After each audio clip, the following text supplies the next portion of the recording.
Hello,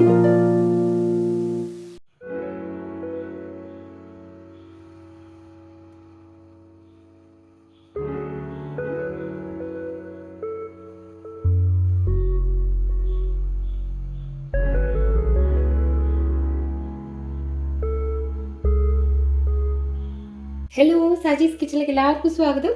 ഇന്ന് നമുക്ക് ഒരു നോർത്ത് ഇന്ത്യൻ കറിയായിട്ടുള്ള വെണ്ടി മസാല ഒന്ന് തയ്യാറാക്കാം. അപ്പോൾ അത് നല്ല ടേസ്റ്റ് അല്ലേ? നമ്മൾ ഹോട്ടലിലൊക്കെ പോയിട്ട് ബേഗൺ മസാല, വെണ്ടി മസാല അതൊക്കെ നല്ല ടേസ്റ്റാണ്. ഗ്രേവിയൊക്കെ നല്ല തിക്കായിട്ട് എനിക്ക് ഭയങ്കര ഇഷ്ടമാണ് കേട്ടോ അത്. അപ്പോൾ അതൊന്ന് നമുക്കൊന്ന് തയ്യാറാക്കാം.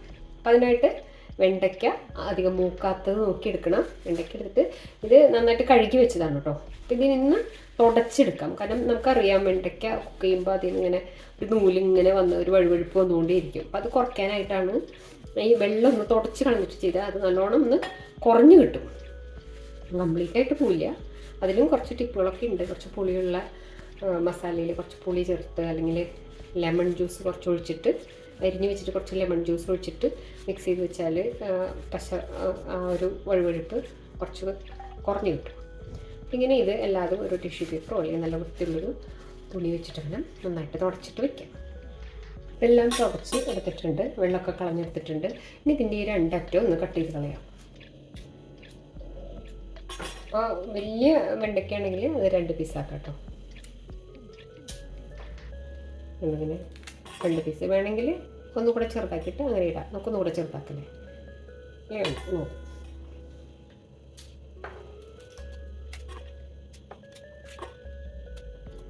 1/4 കിലോ വെണ്ടയ്ക്കാണ്, നമുക്ക് ആവശ്യത്തിന് എടുത്താൽ മതി.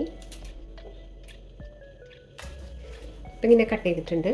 ഇതൊന്ന് കുറച്ച് മസാല നമുക്കൊന്ന് ജസ്റ്റ് ഒന്ന് ഫ്രൈ ചെയ്തിട്ട് വേണം കറി തയ്യാറാക്കാനായിട്ട്. അറിയാമല്ലോ, വെണ്ടയ്ക്ക ചെയ്യുമ്പോൾ അങ്ങനെ ചെയ്യുന്നതാണ് നല്ലത്. അല്ലെങ്കിൽ വെണ്ടയ്ക്ക ഇങ്ങനെ വല്ലാതെ വഴുവഴുപ്പായിട്ട് കിടക്കും. അപ്പോൾ ആദ്യം ഒന്ന് ഫ്രൈ ചെയ്തിട്ട് വേണം ഇത് തയ്യാറാക്കാനായിട്ട്. അപ്പോൾ ഒരു ചെറിയ മസാല ഫ്രൈ ചെയ്യാനായിട്ട് തയ്യാറാക്കാം. അതിനായിട്ട് 1/2 ടീസ്പൂൺ മഞ്ഞൾപ്പൊടി,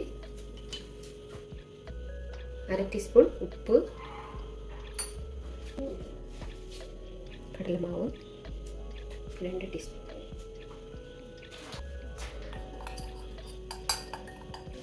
ഇപ്പം വെള്ളം ചേർത്ത് പേസ്റ്റ് വരും.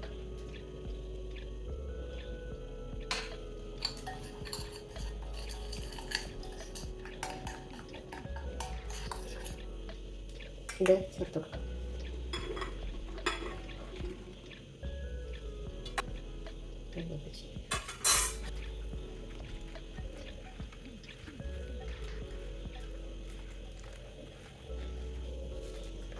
ഇതോടിക്കട്ടെ.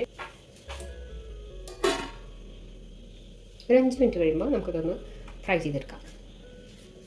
ഇനി ഒരു പാൻ വെച്ചിട്ടുണ്ട്. അതിലേക്ക് ഒരു 1.5 ടേബിൾ സ്പൂൺ ഓയിൽ ഒഴിച്ച് കൊടുത്തിട്ടുണ്ട്. അപ്പോൾ ഹൈ ഫ്ലെയിമിൽ വെച്ചിട്ട് വേണം ഇത് ഫ്രൈ ചെയ്തെടുക്കാനായിട്ട്. അപ്പോൾ അതിൻ്റെ ആ വഴുവഴുപ്പ് ഒന്ന് പോകാൻ വേണ്ടിയിട്ടാണ് ഇങ്ങനെ ഫ്രൈ ചെയ്തെടുക്കുന്നത്. അപ്പോൾ ഇടയ്ക്ക് ഒന്ന് തിരിച്ചും മറിച്ചൊക്കെ ഇട്ടിട്ട് എടുക്കാം. ഏകദേശം ഇതുപോലെ തന്നെയാണ് നമ്മൾ വെണ്ടയ്ക്ക വറുത്തരച്ചിട്ട് നമ്മുടെ കേരള സ്റ്റൈലിൽ വെക്കുന്നത്. ഭയങ്കര ടേസ്റ്റുള്ളൊരു വെണ്ടയ്ക്ക കറിയാണ്. ഞാനത് കുറേ മുമ്പ് ഇട്ടിട്ടുണ്ടായിരുന്നു, എൻ്റെ ചാനലിലുണ്ട്. അപ്പോൾ നോക്കിയാൽ കിട്ടും. അടിപൊളി ടേസ്റ്റാണ് കേട്ടോ. അതിൻ്റെ ലിങ്ക് ഞാൻ ഇവിടെ കൊടുക്കാം.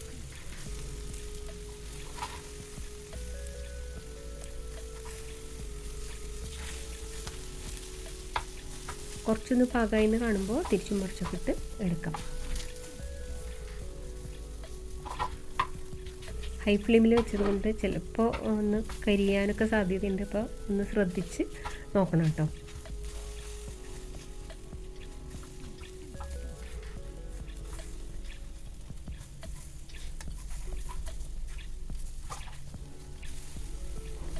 ഒരുവിധം പാകമായിട്ടുണ്ട്. ഇനി ഇത് നമുക്ക് മാറ്റാം. ഇനി ഇതിലേക്കുള്ള മസാല തയ്യാറാക്കാനായിട്ട് ഒരു പാൻ വെച്ചിട്ടുണ്ട്. അതിലേക്ക് 1.5 ടേബിൾ സ്പൂൺ ഓയിൽ ഒഴിച്ച് കൊടുക്കാം. ഒരു മീഡിയം ഫ്ലെയിമിൽ വേണം. ഇതിലേക്ക് ഒരു 1/4 ടീസ്പൂൺ നല്ല ജീരകം ഒന്ന് മൂപ്പിച്ചെടുക്കാം.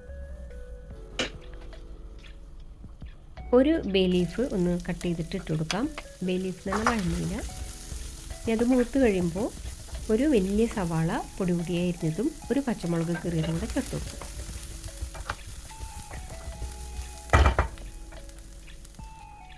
സവാള നിറം മാറി തുടങ്ങിയിട്ടുണ്ട്. ഇതിലേക്ക് 1/4 ഇഞ്ച് ഇഞ്ചി ചതച്ചതും ഒരു 8 അല്ലി വെളുത്തുള്ളി ചതച്ചും കൂടെ ചേർത്ത് കൊടുക്കാം. ഇഞ്ചിയുടെയും വെളുത്തുള്ളിയുടെയൊക്കെ പച്ചമണം ഒന്ന് മാറുന്നത് വരെ ഇളക്കി കൊടുക്കാം. ഇനി ഇതിലേക്ക് 1/2 ടീസ്പൂൺ മഞ്ഞൾപ്പൊടി, 1/2 ടീസ്പൂൺ മുളക് പൊടിയുടെ ക്വാണ്ടിറ്റി നമുക്ക് ഇഷ്ടത്തിനനുസരിച്ച് കുറയ്ക്കുകയൊക്കെ ചെയ്യാം കേട്ടോ. ഞാനിപ്പോൾ 1/2 ടീസ്പൂൺ ചേർത്തിട്ടുള്ളൂ. പിന്നെ 1 ടീസ്പൂൺ മല്ലിപ്പൊടി, 1/2 ടീസ്പൂൺ ജീരകം വറുത്ത് പൊടിച്ചത്, നല്ല ജീരകം വറുത്ത് പൊടിച്ചത് എല്ലാം കൂടെ. ഇപ്പോൾ ഫ്ലെയിം ഒന്ന് കുറച്ച് വയ്ക്കണം കേട്ടോ. പൊടികളൊക്കെ ഒന്ന് ചൂടായി കഴിയുമ്പോൾ ഇതിലേക്ക് തക്കാളി അടിച്ചത് ചേർത്ത് കൊടുക്കാം. 2 മീഡിയം തക്കാളി മിക്സിയുടെ ജാറിൽ വെള്ളം ഒഴിക്കാതെ അടിച്ചെടുത്തതാണ്. ഫ്ലെയിം ഒന്ന് മീഡിയം ഫ്ലെയിമിലേക്ക് മാറ്റാം.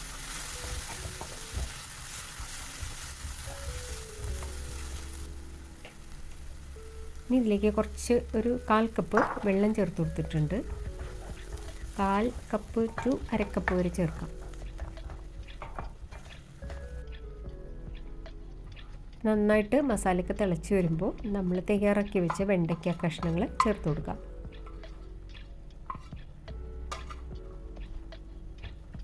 കടലമാവ് ചേർത്തിട്ട് ഫ്രൈ ചെയ്തത് കൊണ്ട് കടലമാവ് അധികമൊന്നും ചേർത്തിട്ടില്ല, 2 ടീസ്പൂൺ ചേർത്തിട്ടുള്ളൂ. അപ്പോൾ ഗ്രേവി കുറച്ച് തിക്കായിട്ട് വരും കേട്ടോ. അപ്പോൾ അതിനനുസരിച്ച് നമ്മൾ ഞാനിപ്പോൾ ഒരു 1/4 കപ്പ് വെള്ളം കൂടെ ചേർത്തിട്ടുണ്ട്. എല്ലാം കൂടെ നന്നായി ഇളക്കാം. ഉപ്പ് നമ്മൾ ചേർത്തിട്ടുണ്ടായില്ല, വെണ്ടയ്ക്ക വറുക്കുമ്പോൾ മാത്രം ചേർത്ത ഉപ്പാണ്. അപ്പോൾ ഉപ്പ് നോക്കി ആവശ്യത്തിന് ഉപ്പ് ചേർത്ത് കൊടുക്കാം. ഞാനിപ്പോൾ 1/2 ടീസ്പൂൺ ഉപ്പ് ചേർത്തിട്ടുണ്ട്. എല്ലാം കൂടെ നന്നായി ഇളക്കിയതിന് ശേഷം ഫ്ലെയിം കുറച്ച് വെച്ച് ഒരു 5 മിനിറ്റ് നേരം കുക്ക് ചെയ്യാം.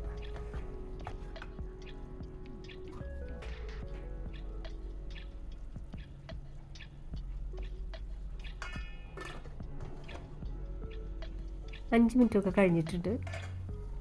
ഇതിലേക്ക് ലാസ്റ്റ് ചേർക്കാനുള്ളത് കസൂരി മേത്തിയാണ്. ആ കസൂരി മേത്തിയുടെയും ജീരകം വറുത്ത് പൊടിച്ച ജീരകത്തിൻ്റെയും ആ ടേസ്റ്റാണ് ഇതിൽ കുറച്ചങ്ങനെ ഒരു നമുക്ക് വ്യത്യസ്തമായിട്ട് തോന്നുന്നത്.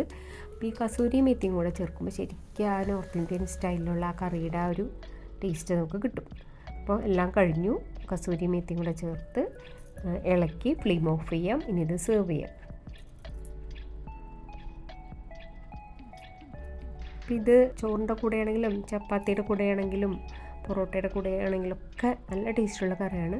ഇത് കുറച്ച് ഗ്രേവി തിക്കായിട്ടുള്ളൊരു വിധത്തിലാണ് ഞാൻ ചെയ്തിട്ടുള്ളത്. ഗ്രേവി കുറച്ച് ലൂസാക്കണമെങ്കിൽ അല്പം കൂടെ വെള്ളം ചേർത്തിട്ട് അങ്ങനെ ചെയ്യാം കേട്ടോ. അപ്പോൾ ഇങ്ങനെ ചെയ്യാത്തവരുണ്ടെങ്കിൽ ഒരു പ്രാവശ്യം ഒന്ന് ചെയ്ത് നോക്കിയപ്പോൾ ഒരു വെറൈറ്റി ടേസ്റ്റിലുള്ള വെണ്ടയ്ക്ക കറി കഴിക്കാം. Thank you.